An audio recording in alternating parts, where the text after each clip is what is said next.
Hello, readers. Today, I want to show you a strategy that goes with our stop and think.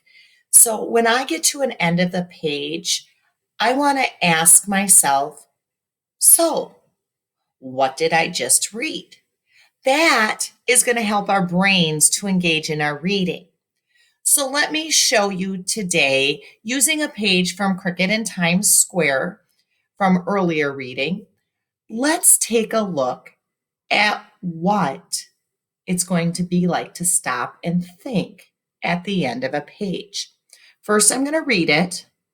Second, I'm going to stop and think. And third, I'm going to say it out loud what I just read. Yes, said Chester.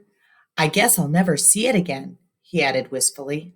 How did you get to New York? Asked Tucker Mouse. It's a long story, sighed the Cricket. Tell me, said Tucker, settling back on his haunches. Mouse haunches. He must be sitting back on his back feet. That's what he must be doing. He loved to hear stories. It was almost as much fun as eavesdropping if the story was true. Well, it must have been 3 days ago, Chester Cricket began. I was sitting on top of my stump, just enjoying the weather and thinking how nice it was that summer had started. I live inside an old tree stump next to a willow tree, and I often go up to the roof to look around. And I had been practicing jumping that day, too.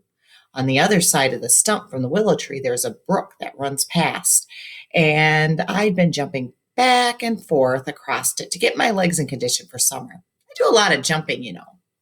So I've read it. That was the first thing. The second thing I'm going to do, I'm just going to ask me, so what was that about? And then I'm going to think about my 5 W's. Who was it about? It was about Chester and Tucker. What was happening? Tucker asked Chester to tell him a story about how he got to New York. Where was this happening? Well, it was happening in the subway, but the story happened in a meadow that Chester was talking about. Why was this happening? Well, why was he telling a story? Probably because Tucker asked Chester to do it. So he told a story. So I'm sitting there thinking about what is going on. So I want to think in my head now. All right, Chester and Tucker are together in the subway station, and Tucker is asking Chester to tell the story of how he got to New York City. So now I have a pretty good idea what's going on. My brain is engaged. I've been thinking about what's going on. Now it's your turn to try that.